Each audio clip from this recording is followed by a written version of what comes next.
empezar con una pregunta que creo que va a ser muy fuerte, seria y difícil para ustedes. ¿Ok? ¿Sí están listos o no para esa pregunta? Iglesia, ¿cómo ven mi camisa?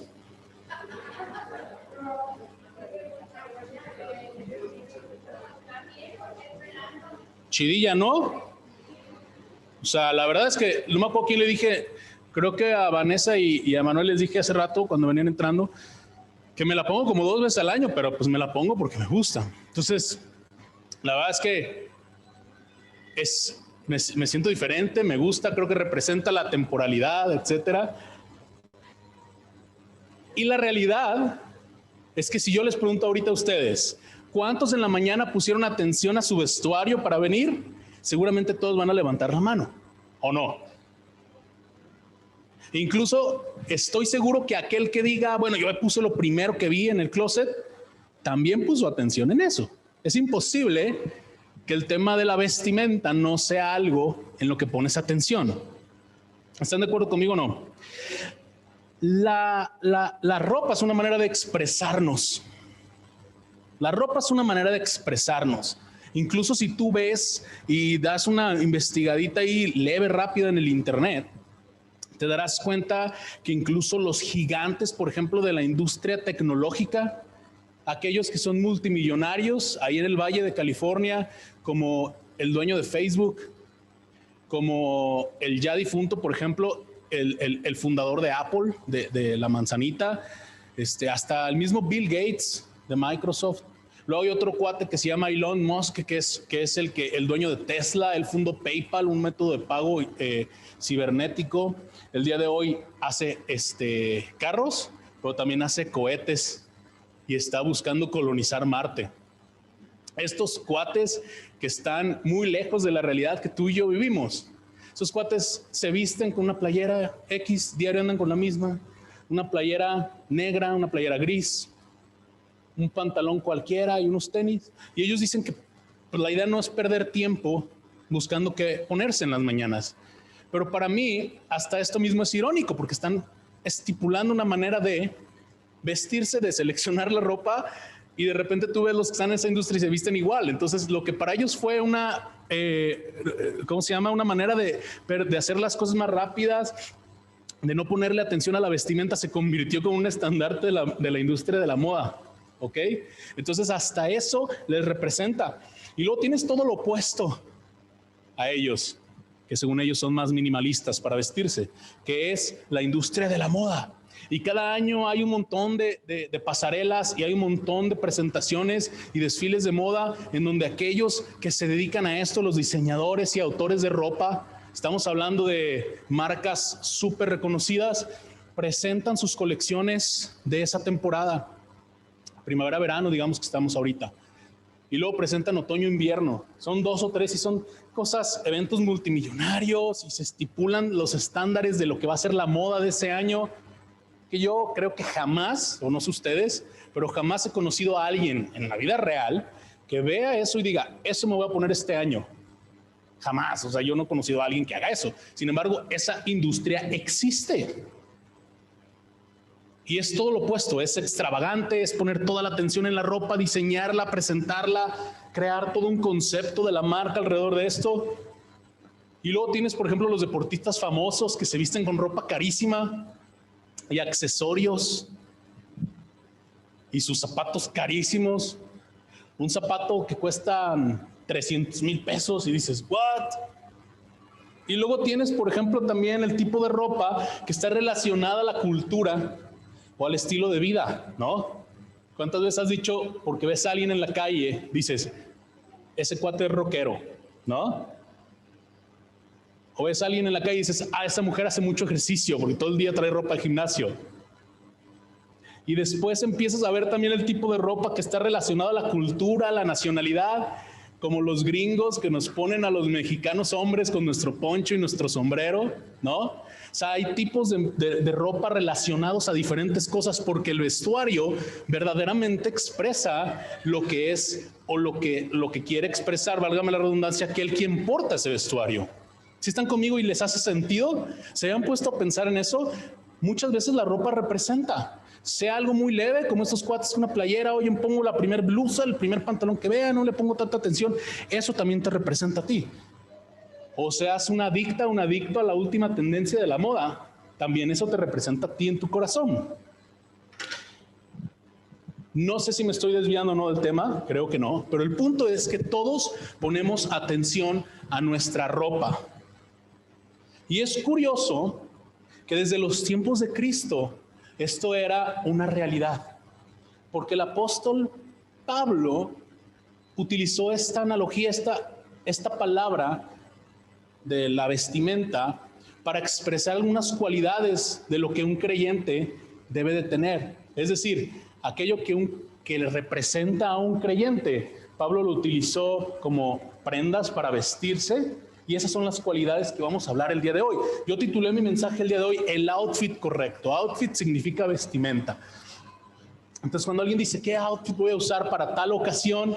¿Qué outfit voy a utilizar para el domingo? ¿O qué outfit voy a utilizar para la cena de la próxima semana? ¿O para ir al súper? ¿O para lo que sea? Uno está definiendo su vestimenta.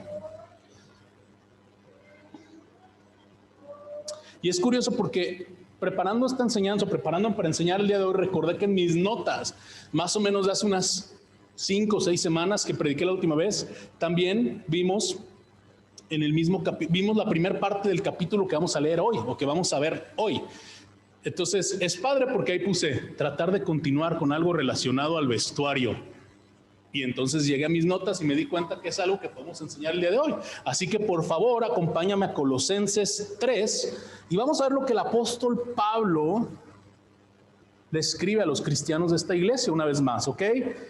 La otra vez vimos los primeros versículos, no sé si se acuerdan la última enseñanza que pusimos el video de Narnia, la película con los niños inclinándose hacia Aslan cuando lo conocen, no sé si se acuerdan de eso, si vinieron, pero pusimos eso. Eso fue lo que estudiamos la última vez que yo enseñé, que fueron los primeros versículos del capítulo 3 de Colosenses, y hoy vamos a estudiar del versículo 12 al 17, ¿sale? Entonces, si tú quieres usarlo en tu Biblia, muy padre, si no, yo te lo voy a leer. Vamos a leer la Nueva Biblia de las Américas, ¿sale? Está en pantalla. Ay, se cortó un pedacito aquí. Aquí dice Colosenses 3, 12 al 17, ¿va? Y dice así: entonces, ustedes como escogidos de Dios, santos y amados, revístanse de tierna compasión. Fíjense, revístanse de tierna compasión, de bondad, de humildad, de mansedumbre y paciencia, soportándose unos a otros y perdonándose unos a otros. Si alguien tiene queja contra otro, como Cristo los perdonó, así también háganlo ustedes. Sobre todas las cosas, vístanse de amor, que es el vínculo de unidad. Que la paz de Cristo reine en sus corazones, a la cual en verdad fueron llamados en un solo cuerpo, y sean agradecidos. Que la palabra de Cristo habite en abundancia en ustedes, con toda sabiduría, enseñándoles y amonestándoles unos a otros con salmos, himnos y canciones espirituales, cantando a Dios con acción de gracias en sus corazones. Y todo lo que hagan de palabra o de hecho, háganlo todo en el nombre del Señor Jesús, dando gracias por medio de Él a Dios el Padre. Está bueno, ¿no? La verdad es que está bueno y creo que está muy práctico. Nada más quiero recordarte un poquitito de contexto. La carta de los Colosenses fue enviada a Colosas, a la iglesia de Colosas, por un cuate que se llamaba Epafras. Este cuate, o Epafras, depende cómo lo quieras pronunciar, este cuate estuvo con Pablo cuando se plantó Éfeso, se convirtió en Éfeso y él vino a Colosas con los colosenses a plantar la iglesia ahí. Y después regresa a la cárcel con Pablo en Roma y le dice, oye, ¿qué crees? Estamos teniendo un montón de broncas en la iglesia. Hay un montón de gente que vienen a cuestionar tanto tu autoridad apostólica como la deidad, como la divinidad de Jesús, como si la salvación es por gracia o es por obras.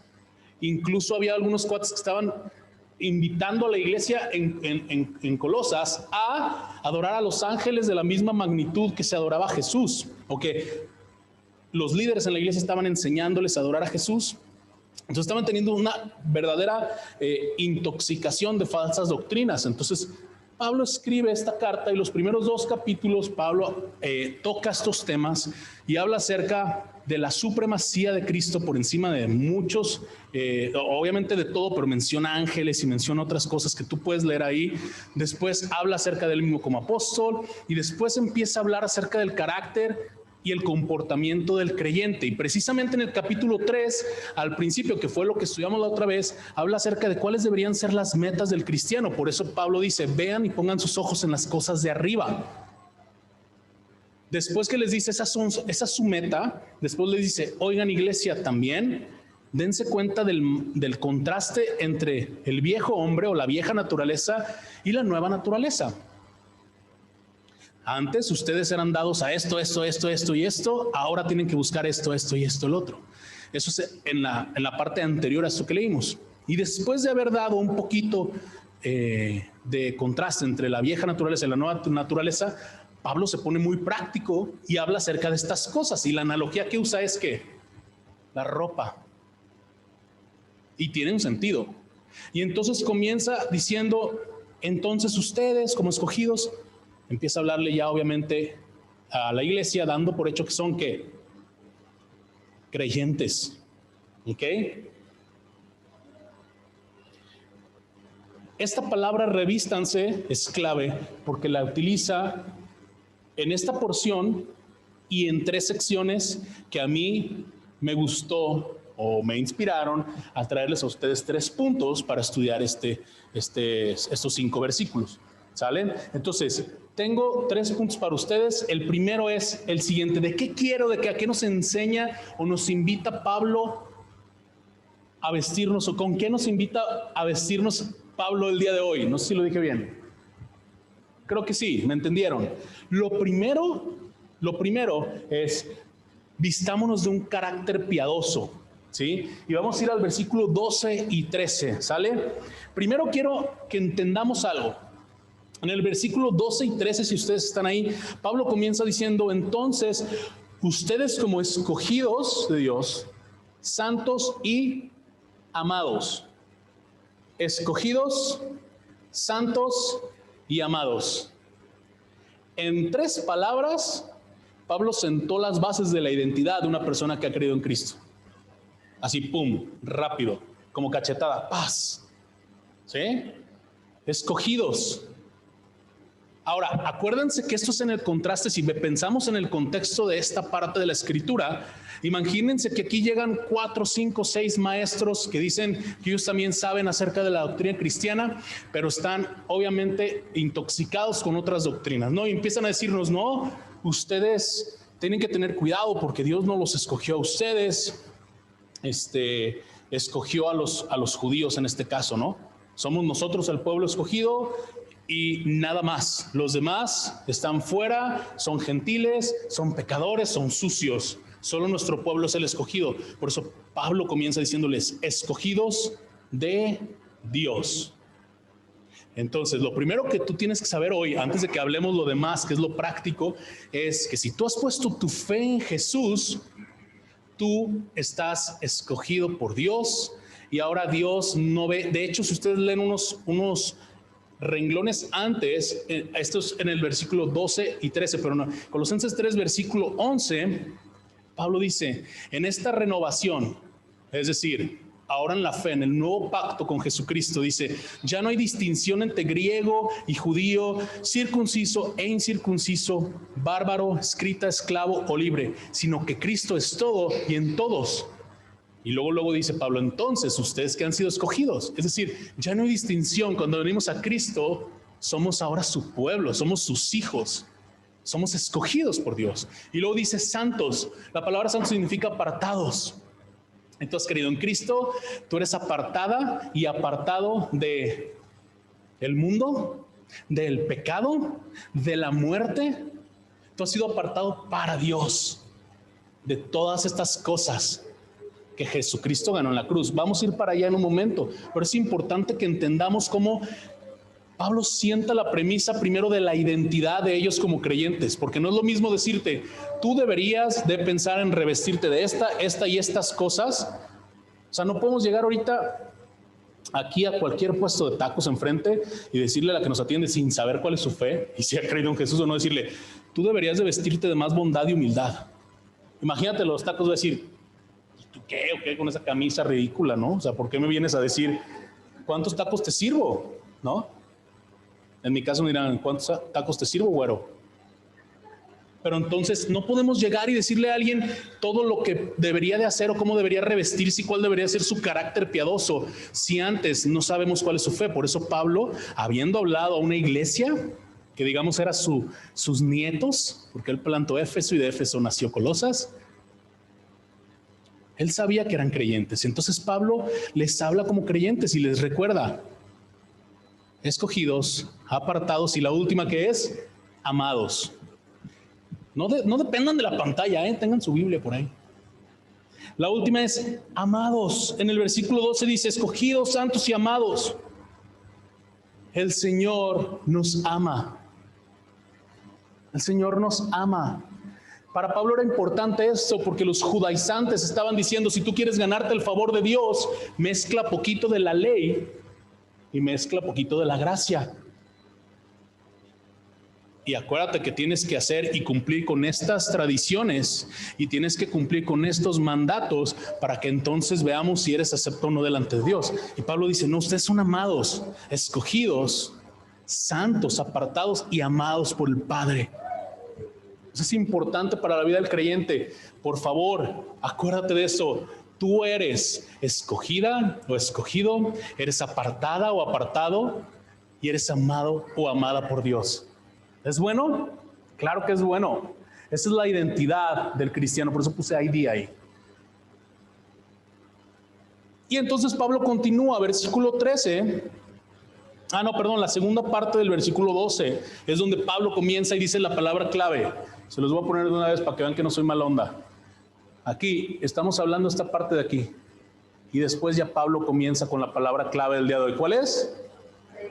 En otras palabras, Pablo dice, hey, ya que entendiste cuál es tu identidad, si vas a escoger un outfit, escoge el siguiente outfit, uno que tenga y pum, comenzamos. Primer cosa que dice Pablo.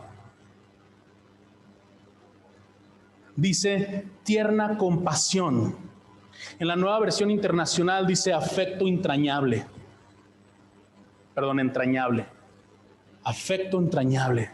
Y yo me tomé la molestia de buscar esto en internet, literal, lo que es la definición no bíblica, sino lo que el mundo dice que es. Y les voy a decir lo que es para poderlo estudiar después a comparación con la Biblia.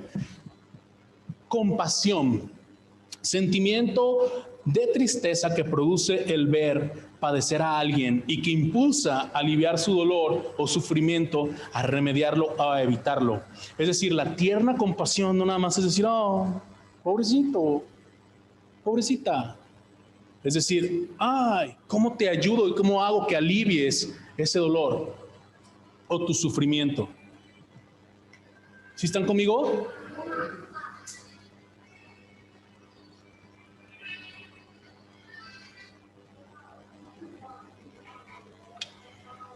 Segunda cosa que Pablo dice, ¿qué dice? Bondad. ¿Qué dice el mundo de la bondad? Inclinación a hacer el bien. Comportamiento virtuoso. Subjetivo, creo yo. Después dice humildad. La Nueva Versión Internacional y la Nueva Biblia de las Américas, tanto bondad como humildad es lo mismo, la misma palabra. Y aquí la humildad dice, la humildad es un valor contrario a la soberbia. Di conmigo, contrario a la soberbia. Pero no sean soberbios, díganlo con ganas. Contrario a la soberbia. ¡Ay, qué soberbios, oigan! Es broma, no vayan a enojarse. La humildad es un valor contrario a la soberbia que posee el ser humano en reconocer sus habilidades, cualidades y capacidades y aprovecharlas para obrar en bien de los demás sin decirlo. Esto es lo que dice Wikipedia. ¿Sale? Sin decirlo. Es decir, lo contrario a la soberbia, para reconocer nuestras habilidades y utilizarlas para el bien sin andarlo anunciando a todo mundo. En la práctica es, bueno, yo sé que yo soy generoso. Voy a utilizar mi generosidad para algo bueno, pero no lo voy a andar diciendo. Eso es en la práctica, ¿sí? Lo contrario, la soberbia sería decir, pues lo voy a utilizar, soy generoso, más bien, puedo ser generoso, porque tengo cómo ser generoso o generosa, pero lo voy a utilizar para mi conveniencia y se lo voy a anunciar a medio mundo. Eso es lo contrario. ¿Ok? ¿Están conmigo? Y luego dice, continúa Pablo diciendo, mansedumbre. Eso es lo que dice aquí. En la Nueva Versión Internacional dice amabilidad. La mansedumbre es la virtud que modera la ira. Fíjense, modera la ira y sus efectos desordenados. Es una forma de templanza que evita todo movimiento desordenado de resentimiento por el comportamiento de otro. Es decir, básicamente es no hacer un espectáculo cuando andas enojado. Yo la verdad antes batallaba con eso. Yo me enojaba y como que todo mundo en 10 kilómetros a la redonda tenía que saber que yo estaba enojado. ¿Sí? Lo contrario a eso es la mansedumbre. Como dice aquí, moderar la ira y sus efectos desordenados. Y luego lo último que dice Pablo es la paciencia. La paciencia es un rasgo de personalidad prudente. Esta sí está un poquito más orientada o encarrilada a algo que tenga que ver con la fe. Porque fíjense lo que dice. La paciencia es un rasgo de personalidad prudente. Es la virtud de quienes saben sufrir y tolerar las contrariedades y adversidades con fortaleza y sin lamentarse. Esto hace que las personas que tienen paciencia sepan esperar con calma a que las cosas sucedan, ya que piensan que las cosas que no dependen estrictamente de uno se les debe otorgar tiempo. Entonces es no desesperarte, ser prudente, saber sufrir y tolerar las contrariedades y adversidades con fortaleza y sin lamentarse. Si esto fuera un examen, en serio, yo el otro día me encontré, hubiera estado bien padre proyectarlo, pero me encontré un examen mío de la primaria. O sea, yo creo que no me pusieron 11 porque no se podía, o sea, 10 así enorme, buenísimo, ¿no?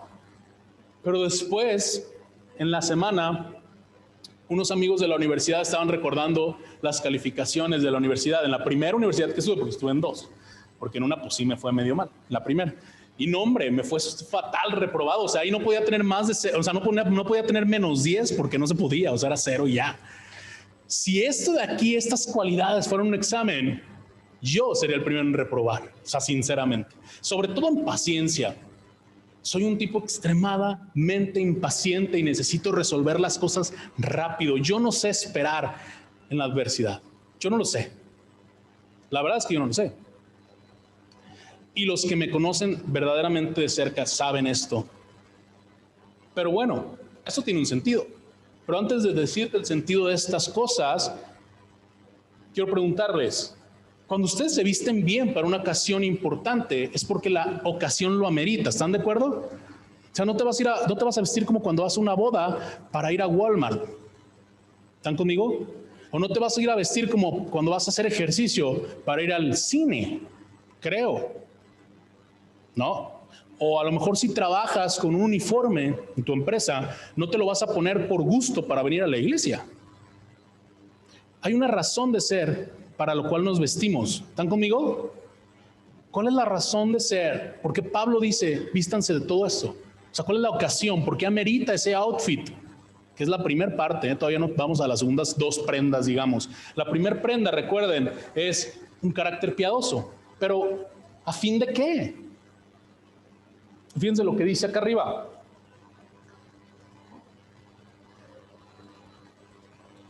Aquí. Paciencia, soportándose unos a otros. Esto es que continúa. Si ustedes se visten con eso, continúen haciendo lo que sigue. O en la Nueva Versión Internacional que dice, de modo que se toleren unos a otros, que para mí es más entendible. Es decir, Pablo avienta estas cosas prácticas y dice, vístanse de esto a modo o porque la ocasión es que se tienen que aprender a perdonar y tolerar ustedes. ¿A quién le estaba hablando Pablo? A la iglesia en Colosas, que eran ¿qué? Creyentes, ¿ok? Entonces yo les estoy diciendo eso a ustedes, que son una iglesia también. Si nos vamos y nos hemos de vestir con esto, claro que en lo individual nos va a ayudar, pero la idea es que nos ayude a soportarnos unos a otros como iglesia déjenme contarles algo. A mí, personalmente a mí, y quizá a ustedes también, a mí quizá por el tema de liderazgo, lo que sea, no se imaginan la cantidad de quejas que me llegan. Y a ustedes a lo mejor también. No digo que nada más a mí, pero a mí verdaderamente me llegan muchas. Y muchas quejas tienen que ver con, es que no me saludó. Estoy enojado con este hermano porque no me saludó. Estoy enojado con este hermano porque pues pasó y sin querer me pegó en el piecito. O estaba barriendo y me barrió poquito la puntita del pie y ya no me voy a casar. O estoy molesto con el hermano porque no se echó perfume y le olía feo acá. O sea, no digo exactamente esas, pero en esa calidad, perdón que lo diga y no voy a menospreciar a nadie en serio, pero lo voy a decir como son las cosas. En esa calidad de absurdas son las quejas a veces. Son absurdas realmente. Y hay gente que se enoja con alguno de ustedes o se enojan entre ustedes y se salen del grupo de la iglesia y hacen un montón de cosas y etcétera, y etcétera, y etcétera. Y luego hay unas cosas que a lo mejor tienen un poquito más de sentido, que me dicen, es que no me gustan las canciones que toca el grupo de alabanza, ¿escuchado eso? O no me gusta la manera en la que hacen esto o el otro. El ministerio me exige demasiado, por eso me enojo y huyo y me quejo. Caramba, me estoy acordando una vez que estaba yo enseñando y de repente algunos que saben esto hasta se ríen. Pero en ese momento, pues unos años, en la iglesia en el momento estaba sentado un hombre que claramente me odiaba. O sea, esa es la realidad, me odiaba en ese momento.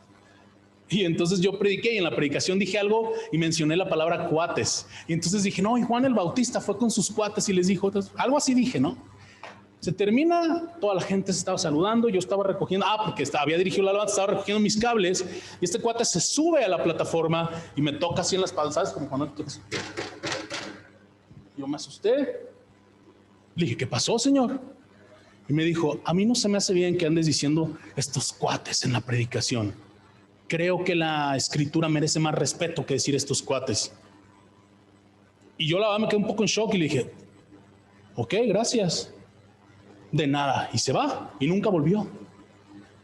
Por yo decir la palabra cuates en una predicación, y antes no dije otra cosa, porque de repente pero por decir cuates, se fue de la iglesia.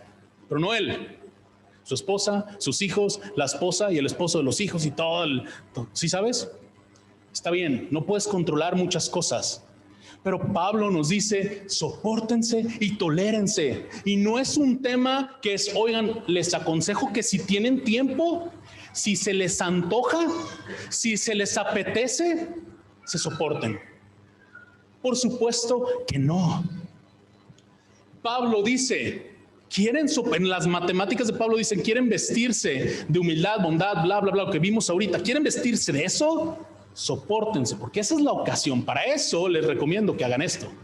No para que sean exitosos en la vida y cumplan todos sus sueños, sino para que aprendan a tener el carácter de Cristo y se perdonen unos a los otros. ¿Están conmigo? Ahora,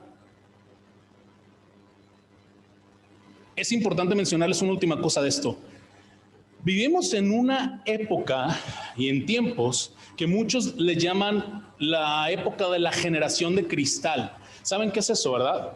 Hay algo ahorita que se llama la cultura de la cancelación, en la que si alguien dijo algo hace 15 años y lo descubren, al día de hoy cancelan todo lo que ha hecho y pueda hacer, ya sea político, actor, actriz, cantante, lo que sea, ¿sí?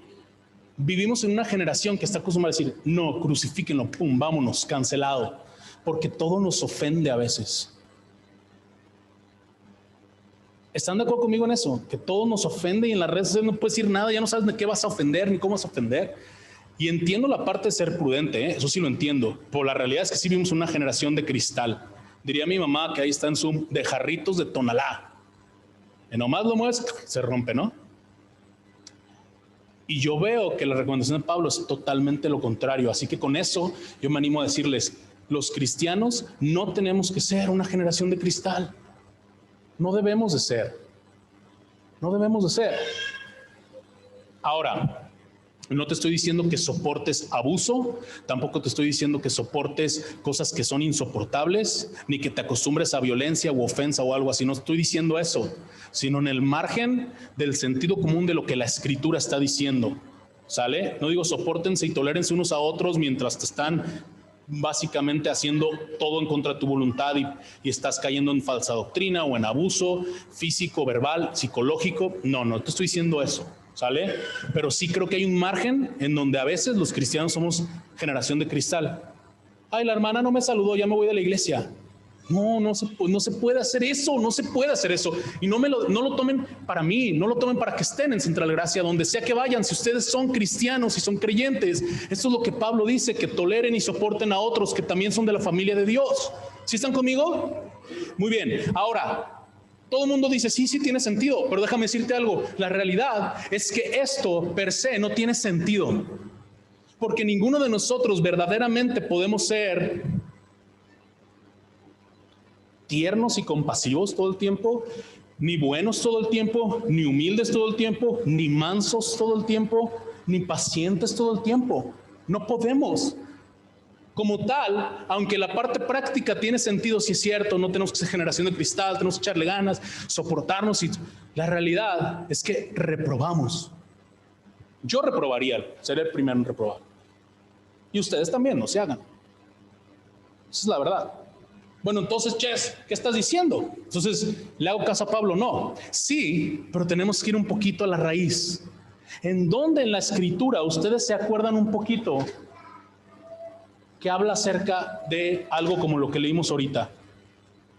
Afecto, bondad, humildad, mansedumbre, paciencia. ¿En dónde se acuerdan que la Escritura habla acerca de esto? En los frutos del Espíritu Santo. Muy bien. ¿Quién lo dijo? ¿Tu tía? Traigan unos dulces a mi tía, por favor. Gálatas 5, 22 y 23 habla de los frutos del Espíritu Santo. Y los frutos del Espíritu Santo son amor, gozo, paz, paciencia, benignidad, bondad, fidelidad, mansedumbre, dominio propio. Los frutos del Espíritu básicamente es aquello que Pablo le estaba diciendo a Colosas que buscaran y anhelaran. Los frutos del Espíritu Santo, familia, ¿son magia?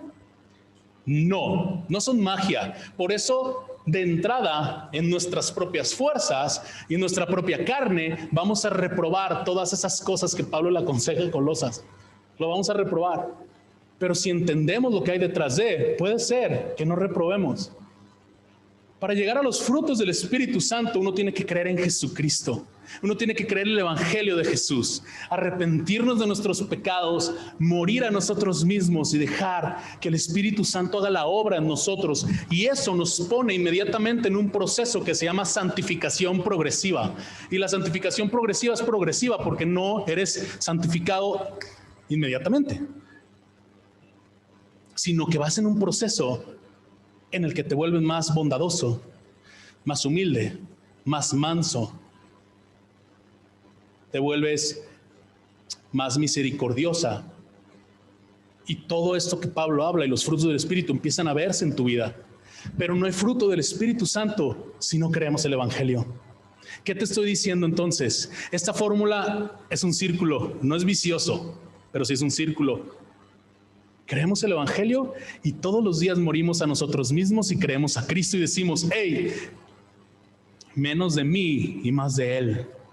Y entonces eso predispone tu corazón y predispone tu actitud para tener un carácter piadoso en el que el Espíritu Santo empieza ahora sí a obrar esas cosas en tu vida. Pero si tú te ves todos los días al espejo y dices, chale, no, yo no soy más bondadosa hoy. No, yo no. No, yo no voy a ser más manso el día de hoy. ¿Por qué voy a ser manso? Mansos los mensos. Si tú te ves en el espejo y ves eso, yo te invitaría a preguntarte si realmente estás creyendo el Evangelio. Si realmente estás diciendo, Señor, adiós a mí mismo, adiós a mi carne, a mis deseos, adiós a mi cabeza, adiós a mi corazón podrido, que sea el tuyo, el nuevo tuyo que tú me estás dando, la nueva creación de la que Pablo habla.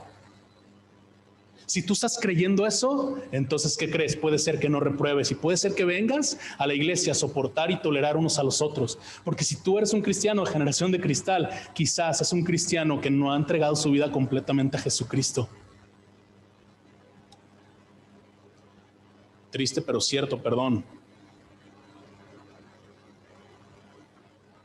Cualquier predicador les podría decir la salida fácil. Ah, no, pues chequen que hay que ser humildes, tiernos, compasivos, pacientes, y que te quedes con eso como moral, de una manera moralista. Sé buena persona y ya. Pero no somos buenas personas nosotros de manera natural. Nuestro estado no es ser buena persona. Nuestro estado realmente es ser pecadores que necesitan la gracia de Dios para poder ser buenas personas, pero no por nosotros, sino porque Dios nos ve a través de Cristo, y Cristo sí es una buena persona. ¿Sí? Entonces mi trabajo no es darte moral, mi trabajo es darte el evangelio. Te vas a quedar con algo hoy, quédate con esto.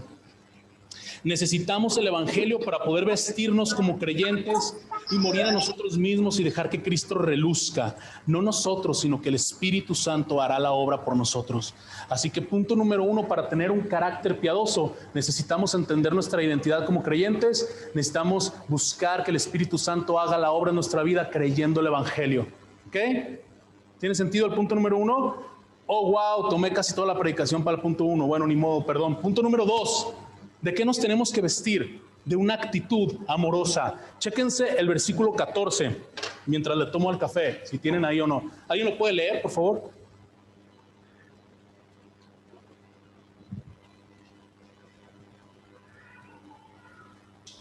Bueno, yo lo leo. ¿Alguien lo tiene ya? ¿Tú, Clau?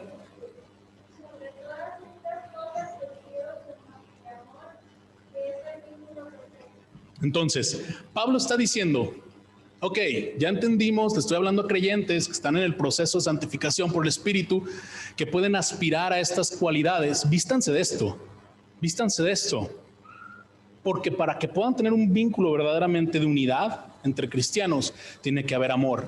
Ahora, déjame decirte algo importante, la palabra en el griego original que está ahí, es esta de aquí. ¿Quién de aquí sabe griego que pueda levantar la mano? Esa palabra, yo ya sabía que nadie, ni yo, tampoco me creo, soy humilde, pues, como dice Pablo. Esa palabra es ágape, ¿ok? En el griego, en el idioma original del Nuevo Testamento, hay 4 palabras para definir el amor, ¿sale? Un amor que es, digamos, el amor más básico, por así decirlo, es el amor filos, que es el amor entre hermanos. El amor storge o storge, si le quieren decir así, que es el amor entre familiares. El amor eros, que es el amor de pareja. Y el amor ágape, que es el que tiene las cualidades del amor de Dios, ¿sí? Pablo en este momento, cuando dice sobre todas estas cosas, versículo 14, vístanse de amor, está diciendo procuren el amor ágape. El amor ágape es un amor que su principal característica es el sacrificio. Su principal característica es la incomodidad. El amor ágape no nace de la comodidad. No nace de, ay, hoy me levanté con un chorro de ganas de amar a mi esposa. No.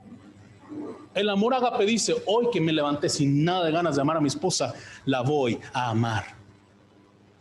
Y viceversa. Hoy me levanté enojado porque este cuate no le recoge sus tenis. Pues le voy a amar.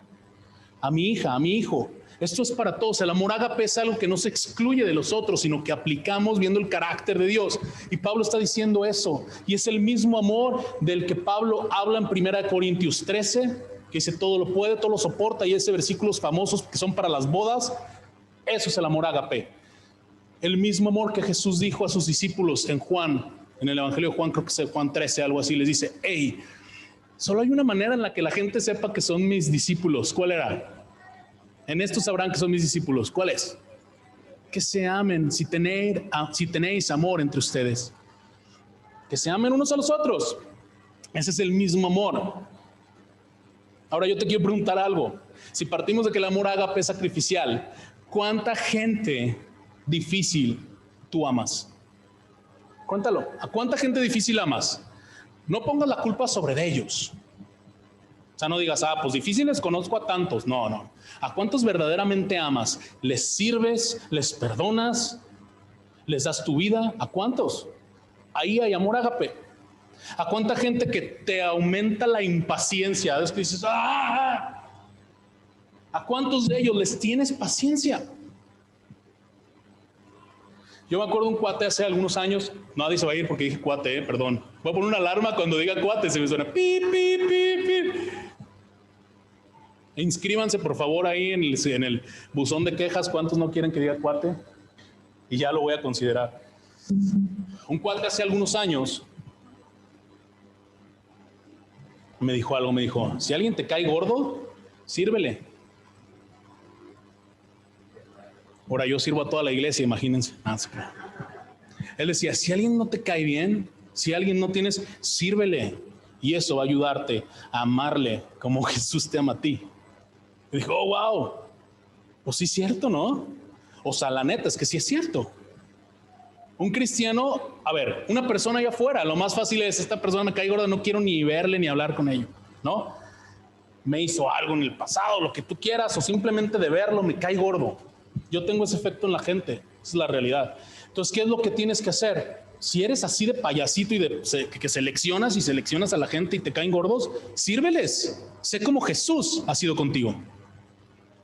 Y ahí te estás diferenciando de alguien allá afuera en la banqueta, que lo más fácil es alejarme y yo que voy a andar hablándole a este que me cae gordo, me cae gorda. Pero un cristiano, la diferencia es que le sirve y le ama, y ese es el amor ágape. Hay una cosa que es una realidad en cuestión de un cristiano amando con el amor ágape del que Pablo habla acá. Y eso es, siempre vamos a ir contra corriente. Porque el mundo dice, ámate a ti mismo, ama tu cuerpo sobre encima de otra vida. El mundo dice, logra tus sueños. El mundo dice, haz tu dinero. El mundo dice, haz esto, esto y esto, tu egoísmo, tú mismo primero. Y Jesús dice, quien quiera venir en pos de mí, niéguese a sí mismo.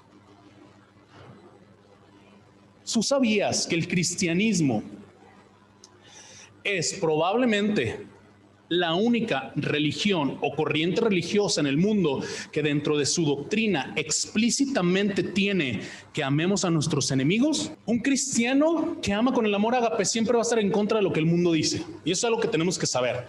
Entonces es importante que entendamos que no amamos en nuestras propias fuerzas y que el amor que utilizamos no es un amor que puede ir afectándose o distorsionándose o moviéndose según lo que el mundo dice.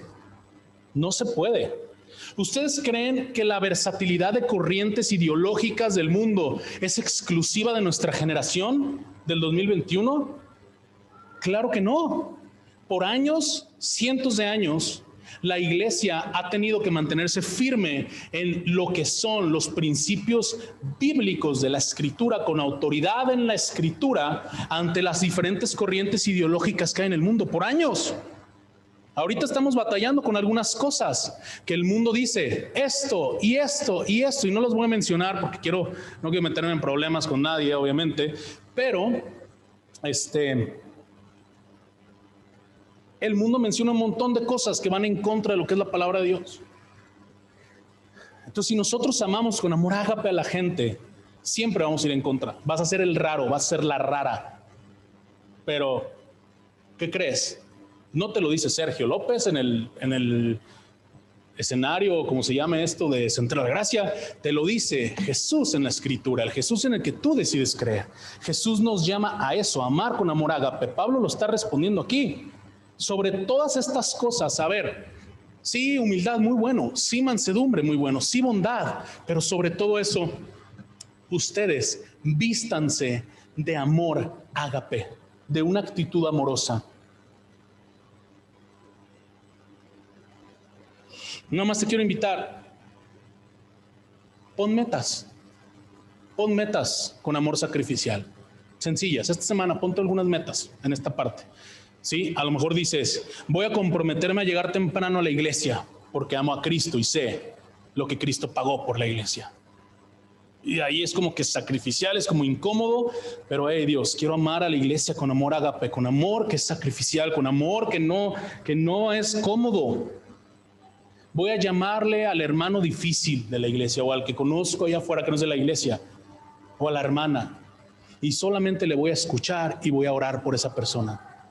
Es difícil, sí, es incómodo, sí. No tenemos tiempo a veces para amar a la gente, sí, pero por eso es amor ágape. Ponte metas esta semana. En esta parte lo último que te quiero decir es, y escucha bien esto por favor, la gente amada ama. La gente amada ama. Si tú y yo hemos puesto nuestra fe en Jesús, sea como sea que estés en tu proceso, a lo mejor estoy hablando un montón de cosas que dices, sí, ¿qué está diciendo? Pero si tú has creído en Jesús realmente y le has entregado tu vida a Jesús y dices, Señor, me arrepiento de mis pecados, toma mi vida y quiero ir hacia adelante contigo. Si tú has hecho eso, que sepas que Dios te ama. O sea, verdaderamente, eres amado por Dios. Y si eres amado y amada, ama.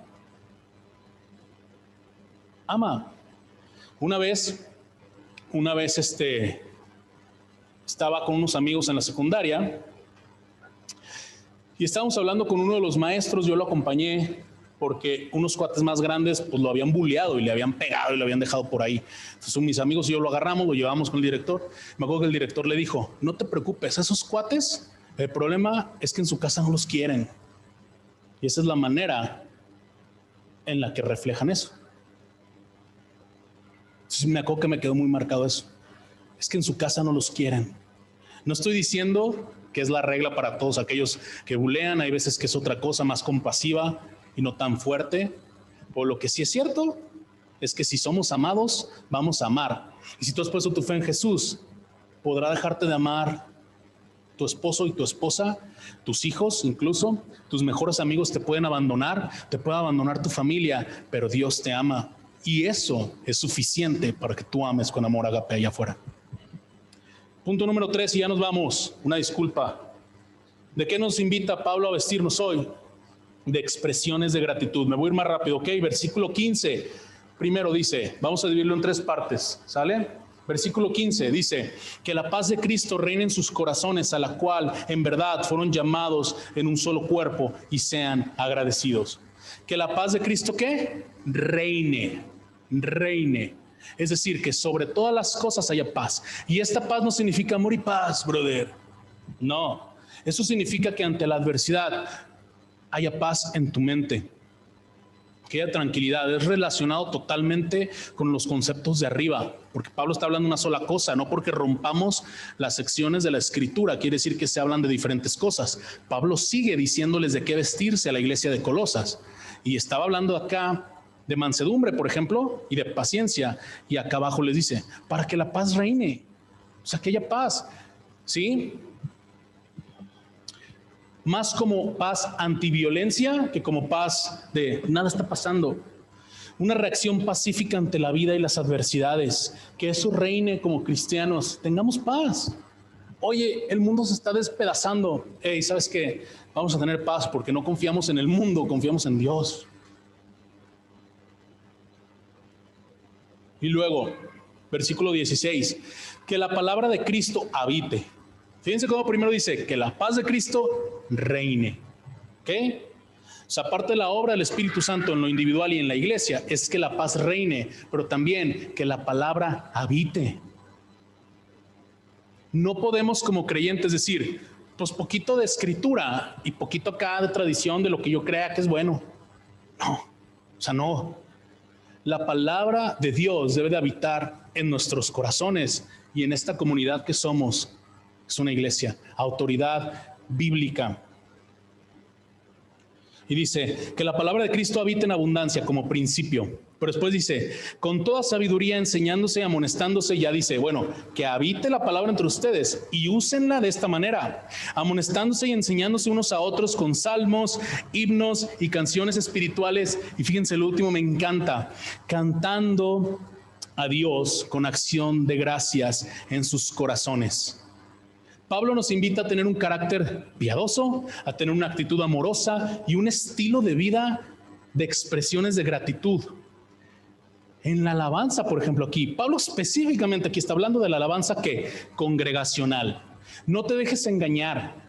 Todo bien con que pongas una hora de Spotify o de YouTube, busques éxitos cristianos, 7 horas de alabanza, 7 horas de éxitos cristianos latinos, o 7 horas de éxitos cristianos en boleros, 7 horas, 5 horas de éxitos cristianos en ¿qué? Baladas.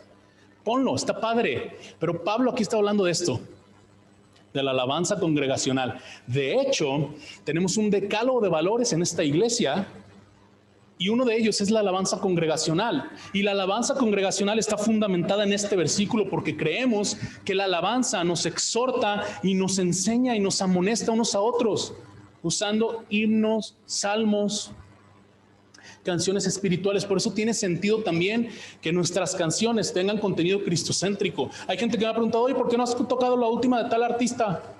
Bueno, de entrada yo tengo 5 meses sin cantar en alabanza, tienen que saber. Pero la gente pregunta, ¿por qué no cantan esta de este cuate? Y nos encantan muchas canciones, pues tan padres, ¿no? Pero si la letra no es cristocéntrica, si no nos amonesta en el evangelio y si no nos enseña a darle gloria a Dios por Jesús, no la vamos a cantar. Preferimos cantar una canción de hace 10 años que tenga ese contenido que una nueva que no sabe si le están hablando a Buda o le están hablando a no sé quién.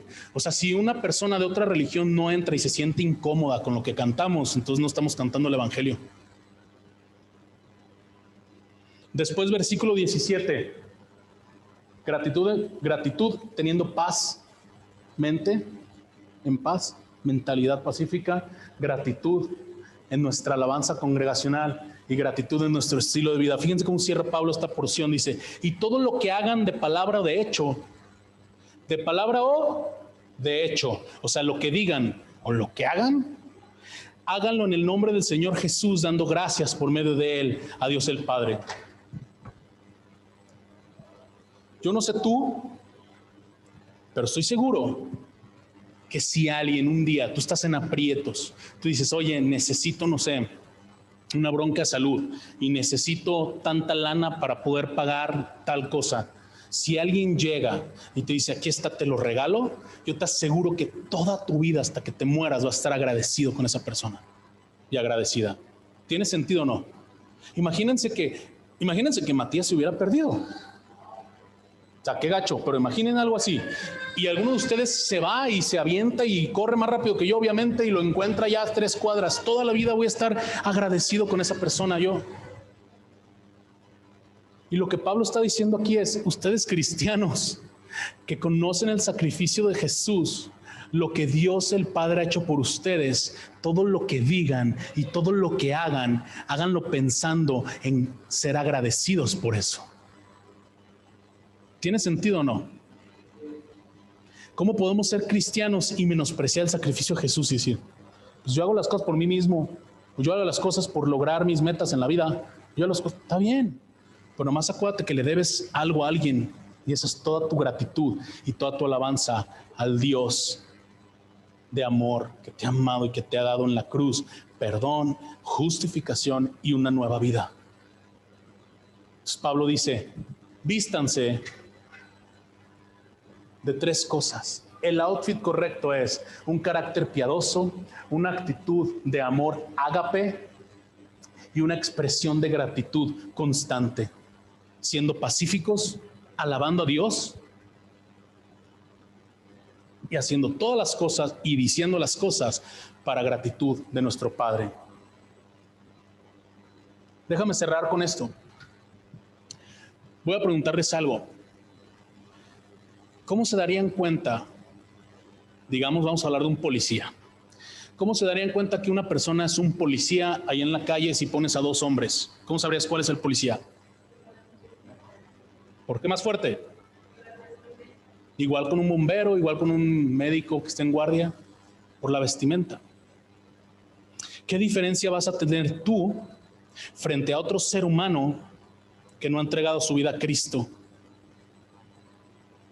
Deja de pensar en, ¿qué me voy a poner hoy?